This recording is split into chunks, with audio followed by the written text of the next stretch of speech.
IUB এখানে IUB অনেক IUB বন্ধু আছে আর আমি তালিম আরো অনেক অনেক আর আমি আস্তে আস্তে ইংরেজি বলে যদি প্রশ্ন একটু পরে আমাকে জিজ্ঞেস করো ঠিক আছে okay when I was leaving for Bangladesh in March it was a very precarious situation, very worrisome situation in Bangladesh, and as I was packing I grabbed 2 hats in case of the sun in Manirampur. So the first hat was from the University of Notre Dame, where I played on the ice hockey team. And is Father Ben Costa here? Maybe not yet, but he is coming from the new Notre Dame University in Dhaka. So I grabbed my Notre Dame hockey hat. And I also just happened to have a hat from Bangladeshi University, and it was from North-South University. And just coincidentally, and of course, the events of the last few weeks in North-South University, and now maybe some suspicions about private universities. I just want to say that despite all of that, IUB is a special place. Notre Dame is a place where I was mentored in Bangladesh studies. So while I have tremendous respect for public universities in Bangladesh, in fact, the host university for me this time was the Jessore University of Science and Technology in Jessore. And is the VC here? He might be coming as well because he's in Dhaka. So I'm very appreciative of JUST and of the public universities of Bangladesh. But there's always a special place in my heart for IUB. In fact, I have a picture that was taken just in March, visiting with Harun Sir, Harun al-Rashid and Talim Hussein. And I wanted to dedicate this lecture to Harun Sir because, again, I know a few people that have made more contributions than Harun al-Rashid in terms of the study of villages, in terms of involving students in understanding the life of poor people, the life of village people in Bangladesh, and the whole idea of having the IUB the live-in experience in the village, which then we modeled with Hekua, has been incredible.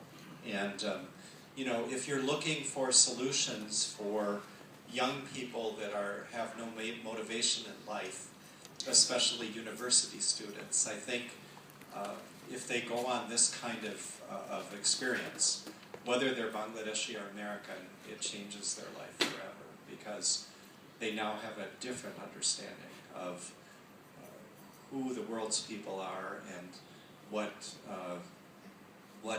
our mission in life should be about. So, and not only that, I remember the first time I met Harun Sir at the old IUB campus. He had me come because he wanted my AIBS students to understand about environmental challenges in Bangladesh. And he was the first person that had undertaken a program with students to demonstrate composting in Baridara. So Harun Sir has done so much and has laid the foundation, which now is IUB, and I really hope that that continues. And despite what has happened, I have tremendous optimism about private education, in fact about university education in Bangladesh, as you will see. So, I begin. I'm not sure if this slide is going to work or not, probably not. I had a map of Manirampur Upazila, but I don't think I have internet connection, so maybe I'll come back to that. But I think many of you know where Manirampur is. It's an upazila that's just southwest of Jessore. It's the place where, because of the hospitality of RAC, 25 years ago in their invitation, I did my dissertation research. And I thought that I would go back and see, although I've been back frequently from '92 to the present, this was my first chance to really go back and spend a longer period of time figuring out, at least from my vantage point, what has happened in the last 25 years. And let me just say that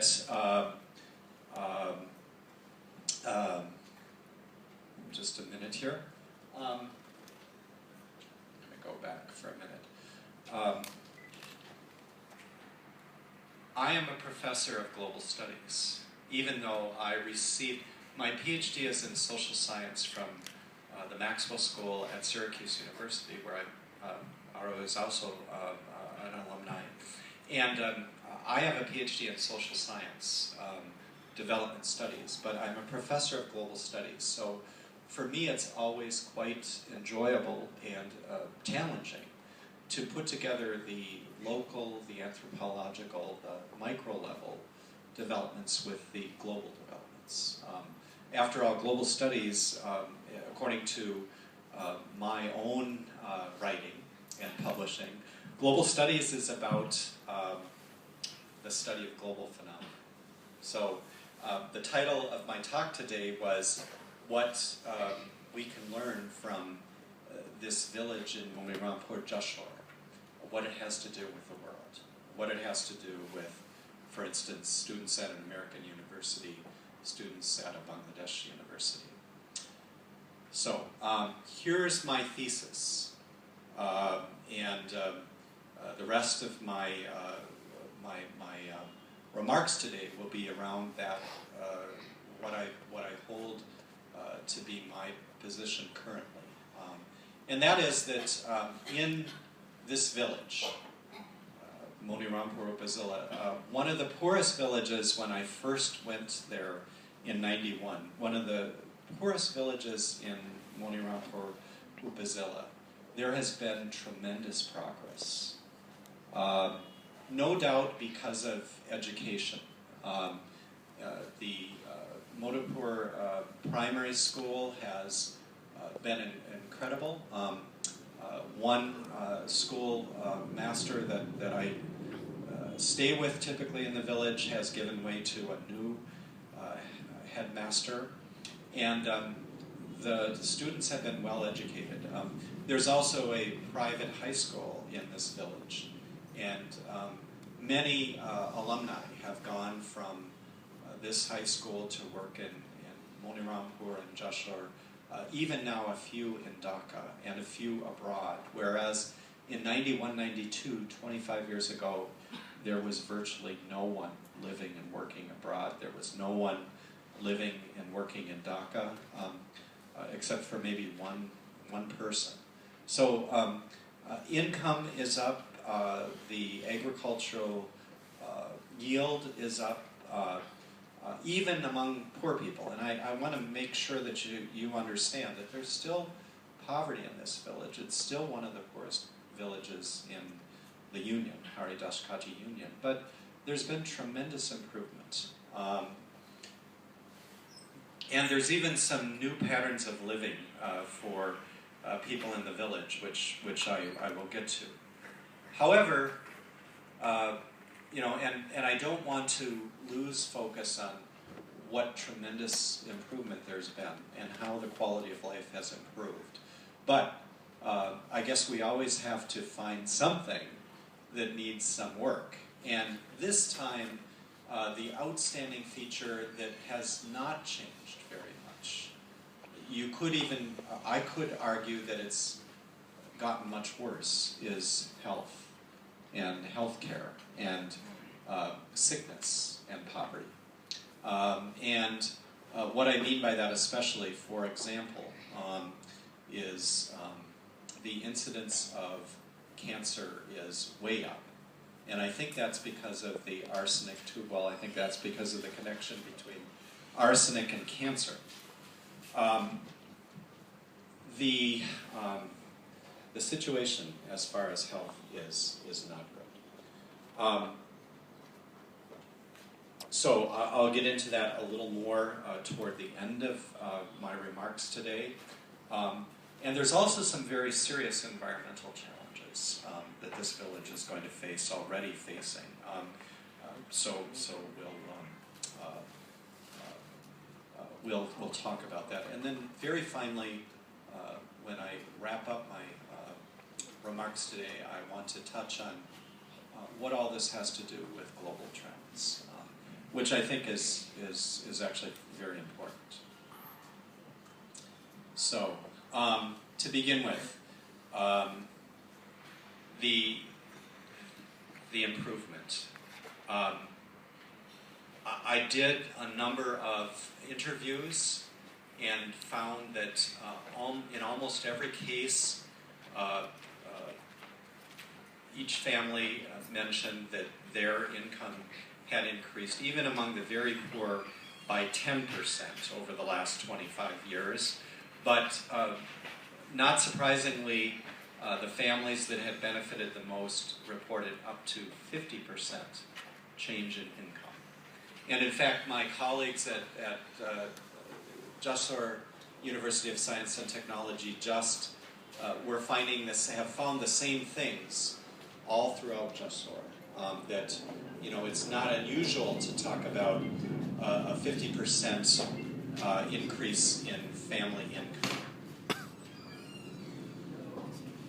Of course, what was mentioned in my introduction is still true.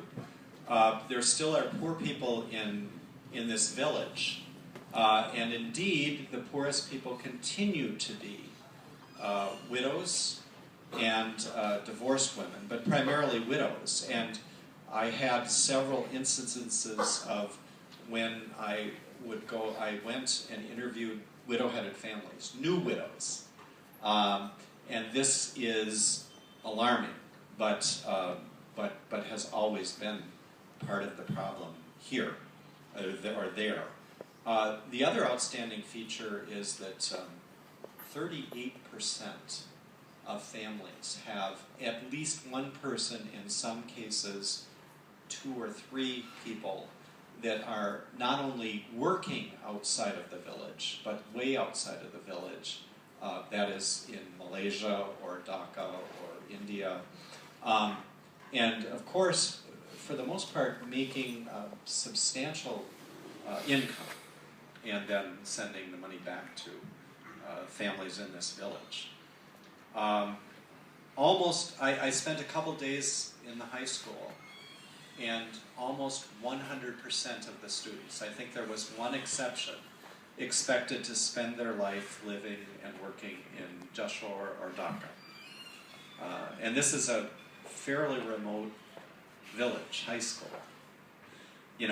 So I think that this is monumental, that this is a really important change. We may be at a turning point in terms of the social fabric of Bangladesh and the future of villages, for instance.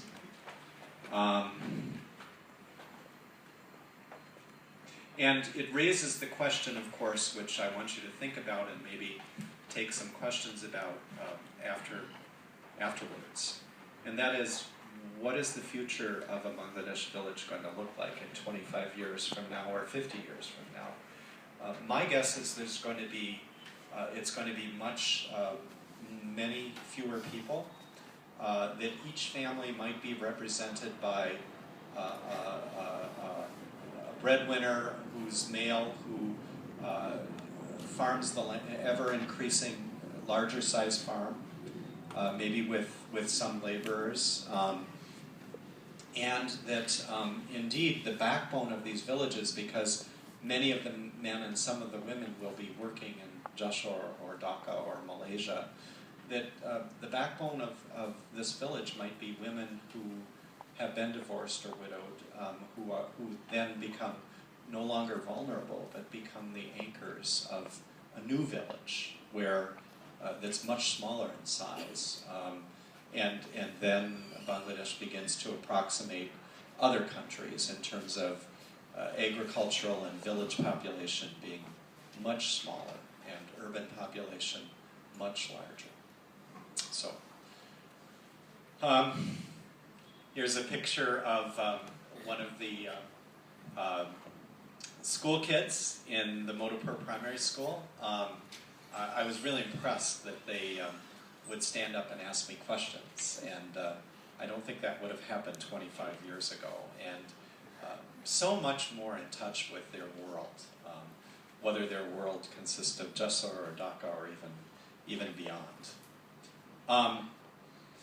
Here's a family of 3 generations where the father is still living, an excellent farmer, takes pride in his fruit trees and his offspring. One of them is a professor at a local college, Kota College, in Islamic history. Other brothers are working elsewhere for NGOs. The interesting thing is this family is unusual in that the college teacher has decided to remain in the village, and commute to about maybe 15 kilometers away or so. But this is quite unusual because, the coming history of this village, the current history of this village are largely sons and daughters who have left, who are in Jessore and Dhaka now. So kind of an interesting family. I mentioned that land size is getting larger. This is actually the retired schoolmaster's land. He's got it, he's farming shosha or cucumbers currently. Land size, agricultural land is getting bigger. Fewer and fewer farmers buying out other farmers, land getting larger. I was hoping he would come today. I don't think Rejo was here, but this is one of the pride and joys of the village. Got his bachelor's degree in business from Jagannath University. Now is doing business in Dhaka. Just happened to be back in the village for a weekend when I was coming through taking pictures. And that's the story for so many in this village. And again, let me state that this village is unusual in that 25 years ago there was no one working outside. And still, compared to other villages, there's fewer, but this is still happening. From Manirampur to Dhaka. One of the most incredible stories, and even 25 years ago, I had a hunch that this was going to happen. But this is one widow-headed family I started following 25 years ago. A Hindu woman, the Potter Jati, the Paul Jati, and they were desperately poor. And she had 4 young children, 3 young children, 2 girls, 1 boy.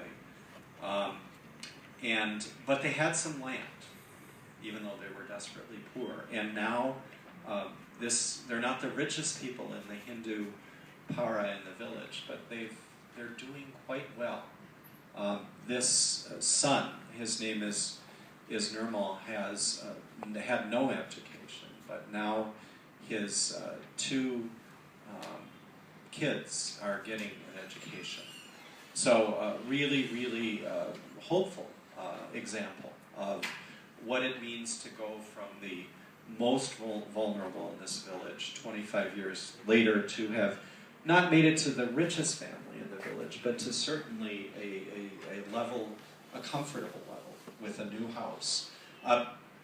Because I think of it, mainly examples only, of course the one thing that is the problem here is that the oldest son has a developmental disability, and hence that's a difficult thing for this family, a difficult challenge in terms of the resources that have had to go to his development, and also probably his lack of being able to earn an adequate income. So a lot of the pressure is going to fall on the next oldest, who's their daughter. You know, which again, I think we're also in a transition in rural Bangladesh of daughters taking on increasingly important roles in terms of stability. Another example, maybe not as hopeful, but interesting, is a guy I knew 25 years ago who I labeled as the most modern person in the village. He was into investment clubs, and he was into getting electricity, being the first to get electricity, running a TV club in his tea stall in the village bazaar. Well, now he's largely landless labor. I think he has some land, but he works on other people's land. And so life has not turned out to be, over the last 25 years, as he expected. But on the other hand, you see his daughter sitting next to him. She's the top of her class at Modapur High School. She is going to Manirampur College. So hope springs anew. Maybe not from his efforts have not been successful as he expected, but there's still this chance. And once again, the hope lies in his daughter, you know, his oldest daughter. And she's talking about when she gets her degree, what she's going to do. Largely, I think she wants to be a teacher. Whether she stays in the village or in Manirampur is unlikely. She's probably going to follow her classmates to Jessore. But she's the hope for this family. And the cycle of life, the cycle of a village continues, the cycle of Bangladesh. Here's one of the newest widow-headed families in the village, and indeed one of the poorest. But unlike 25 years ago, because of the priority of education and the educational opportunities, this son, who's in high school, is, again, a top student. And, you know, as has always been the case with widow-headed families, the ultra-poor, you know, all of their hopes often are in the children. But unlike 25 years ago, where there was a fleeting hope that, you know, if the family had land, they would eventually turn their poverty situation around, 25 years later, in 2016, we can say that, you know, this family should be successful because this son should be successful. But, you know, the future is uncertain. You know, his health, his success, his opportunities, his luck hang in the balance.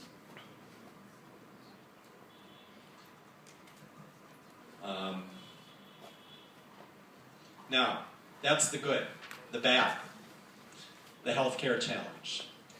I've mentioned the incidents, probably not a coincidence, that the poorest para in this village has very high rates of cancer, happen to have very high rates of arsenic in their tube well.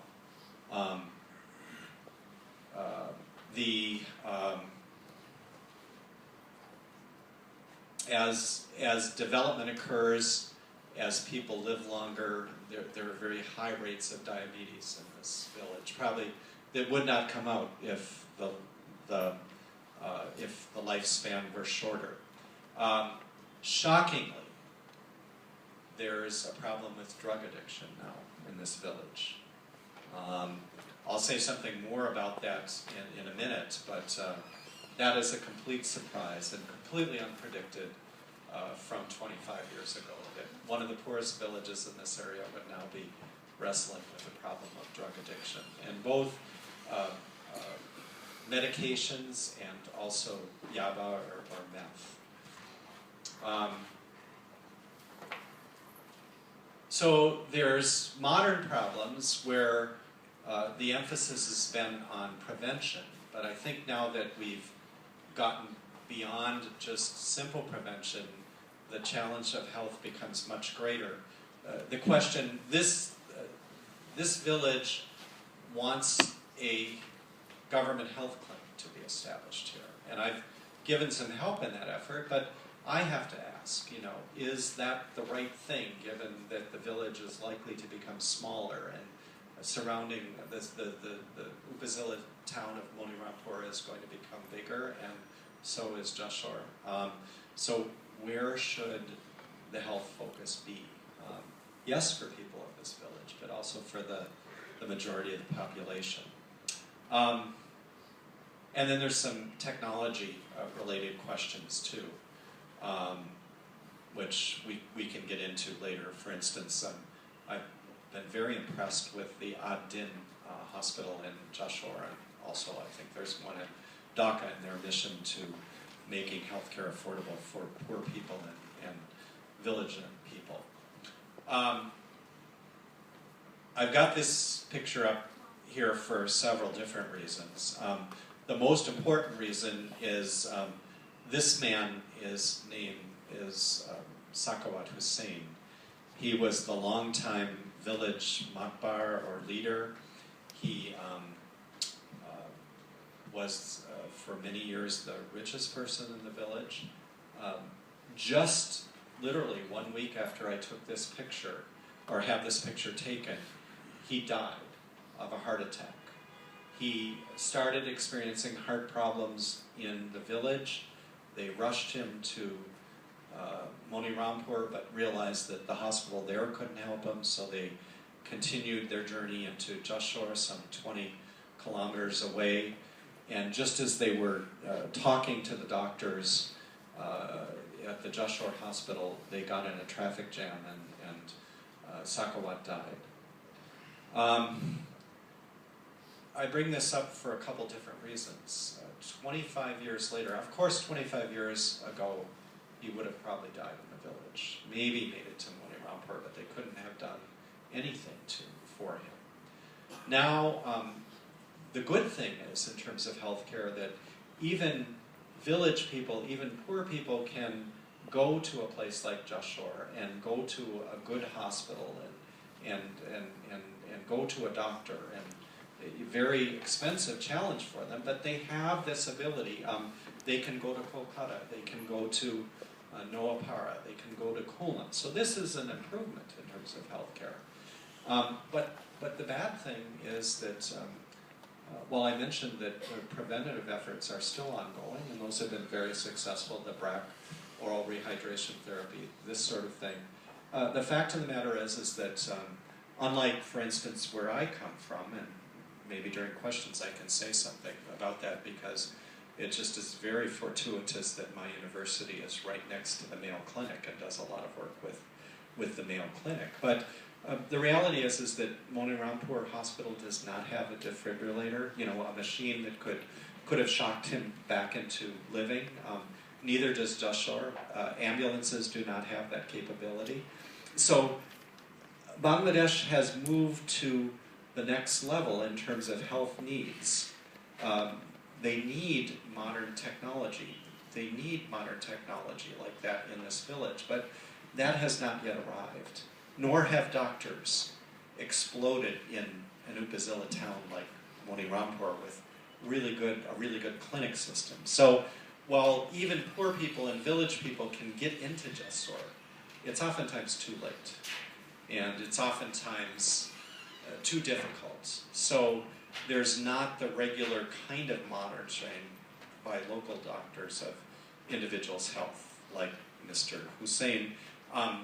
The other reason why I brought this in is notice the police presence. You know, I had to be accompanied by police out in the village. But for the first time, I will say something really, really positive about the police. This is the first time in my experience that the police actually showed active interest in the life of village people, and really found it interesting what we were doing in the interviews, and really had a very good relationship with people of the village. And so that's progress. And my research assistant, Masood from DUST. This is the saddest case of the lack of progress over the last 25 years. His name is Samad. He's dying of cancer. He comes from the poorest part of the village, so almost certainly his cancer is due to the arsenic in the tube well water. The good thing is that the government installed 2 deep tube wells for drinking water, but they happen to be on opposite ends of the village, one near the high school, one near the former union member in the village, not surprisingly. And so the poorest part of the village, they have to go a long way if they want to drink water that is from a deep tube well and not arsenic polluted. So, drug addiction. I give you an example family, clerk at the high school, widow-headed family, the wife of the clerk at the high school, and a known drug dealer. This is life in the village, I'm afraid, in currently and maybe over the next 25 years. You've got a really important section of sons and daughters that are out working in Dhaka and Jessore and making significant money and helping the family. And then you've got the stable person in the village who's tending to the land and maybe has a job like this guy has in the high school. And then you've got, unfortunately, a sector that's significant in village life or in city life that is doing nothing, that is not motivated, is somewhere between 20 and 30 years old, that may be into drugs, maybe into crime, maybe into terrorism, who knows what. And personally, I found this really shocking. And I mentioned the police. It was really interesting because one police officer picked up a few guys, find a few guys playing cards in the local tea stall in the bazaar. And so this is part of this village too, and as I said before, is totally shocking and unpredictable over the last 25 years. The ugly, the environment, the good, the bad, and the ugly. Nothing readily apparent to people when I talk to them, but a couple things to bear in mind. Again, I think some of climate change is anecdotal, but the evidence and the research is overwhelming. I had a hard time 25 years later just surviving April and May in this village and in Jessore. It was so hot and so unbearable. And Talim was going to join me, but I think for conditions like that, even IUB students suffered in their live and field experience. This may be just 1 year, but I don't think so. And you know, if we who are privileged are having this kind of problem with the weather, just think of how difficult it is for village people to survive. Of course, there's been cyclones in this area. Of course, there's waterlogging. Here's the pride and joy of nearby, where many people make their living, Boro Beal, wetland area that's all converted to farming. Very, very rich. Of course, you probably know of the stories of waterlogging and Jessore, Manirampur. It's kind of been well documented. But still, very rich. Of course, if the rainy season is, if there's a lot of rain, this area floods out and creates lots of problems because the Beal itself is lower than the river, so it's hard to drain this area. But unfortunately, that's only the short-term problem. The long-term problem, and now I put my global studies, not my North-South University hat on, but my global studies hat on. Everybody knows that's been studying climate change that the real story in the next 25 to 50 years, whether we survive or have died or not, in in terms of climate change. The most serious problem, especially though for South Asia and for Bangladesh, is the melting of the Himalayan glaciers. If you think about the Himalayan glaciers, they provide the water supply through the rivers for almost all of Asia, the most populous continent in the world, including Bangladesh and South Asia. What's going to happen when the rivers dry up, when there's no water for irrigation, and yet the population is great? Already in this village, in Manirampur and Jessore, while everybody's worried about waterlogging, what a lot of people are losing sight of is the overall trend for drier and drier realities. Whether it's India diverting the water or whether it's less water coming down, most assuredly in the next 30 years it will be less water, significantly less water. And what's going to happen? This is my great concern. And it's such a great concern that as a global studies professor, I realized that the progress we've just been talking about, the challenge with healthcare, all of that could be for naught if there's no water. My colleagues at JUST, many of them already are looking at the studies of the rainy season and how each year the rainy season seems to yield less water.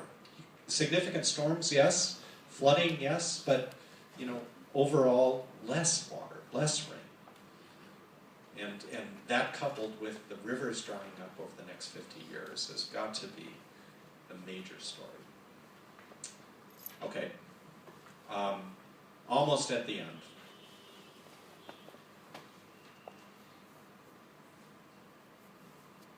How does it all come together or fall apart? I'm still very hopeful. I think there's the opportunity, despite what you see in Dhaka and all the car traffic and everything, I think there's a real opportunity for cities to be sustainable places. Going to take some effort. Shadipta and I were talking about mass transportation on our way over. Very sad and hopefully not connected that I think 5 of the people that were murdered last week were Japanese specialists on mass transit and helping Dhaka do planning on mass transit. It could be, several of you I know, I talked to the dean doing research on anthropology and local knowledge. Well, there's very few incidences of where there's greater local knowledge than some of the knowledge that these village people have about the environment. And if they're coming into the cities, like I've said, and they're coming into the cities at very rapid, very rising, their numbers of the immigration numbers are rising, then why not use that local knowledge to turn cities into sustainable places? There could be an explosion of healthcare opportunities and investment. If Bangladesh society turns it around and realizes that this has to be the priority over the next 25 years. There could be enormous progress. And it's not impossible. If you want a positive message for me to leave you, 25 years ago, there was very little hope in this village. 25 years later, there's been tremendous progress. If you had to put your finger on one factor, it would be education. It's not impossible to think about the next 25 years that Bangladesh met the challenge and committed tremendous resources, whether in terms of revenues or other kinds of investment, met the challenge of where there is a deficiency in healthcare for the majority of Bangladeshis. And perhaps, well, let me come to this last because I think it's the most interesting and the most hopeful. There could be a neutralization of drug programs and youth problems, whether that's terrorism or anything else, crime. There could be something positive in terms of, I think, using a carrot and not a stick approach. In my opening remarks, I mentioned the tremendous experiential learning at IUB in terms of the live-in experience. And perhaps it becomes more urban now than rural. But it's programs like this that could turn around this group, which, barring that, are going to be problematic from between 20 and 30, not only in this village, but in the cities as well. Some kind of effort, monumental effort, to deal with climate change. I mean, the majority of that issue is caused by Americans, you know, people that emit a lot of CO2, so there has to be, you know, the responsibility is actually on us. As a global studies professor, you know, one of the ways that I can most help Bangladeshis is by going home and telling people to find alternative sources of transportation, alternative sources of life, because, you know, the heat I endure, more importantly, the heat that people in this village are enduring is just inhumane. So both prevention and conservation of water is going to be really important throughout Bangladesh. Bangladesh and the world can't afford coal-burning power plants, whether in Minnesota or in Rampal. And let me just come to the last piece because I think it's so interesting. The stability in smaller villages, the stability in towns, the stability in families. I think that actually the very people that I started studying 25 years ago, divorced and widow-headed women, now may actually be the anchor for so many families. I mean, yes, they might, I've got a number of examples of this and be happy to tell you about them during questions, but to me it's remarkable that the very people that were part of the Black ultra-poor, the very people that would be seen as being vulnerable, the very people that would need the most help, now may be the people that stay in villages like this. When everybody else has gone out, when everybody else is doing other things, that these divorced and widowed women become the backbone for their family in traditional Bangladesh society where everybody else is working in Dhaka and Jessore. So, my message is one of hope.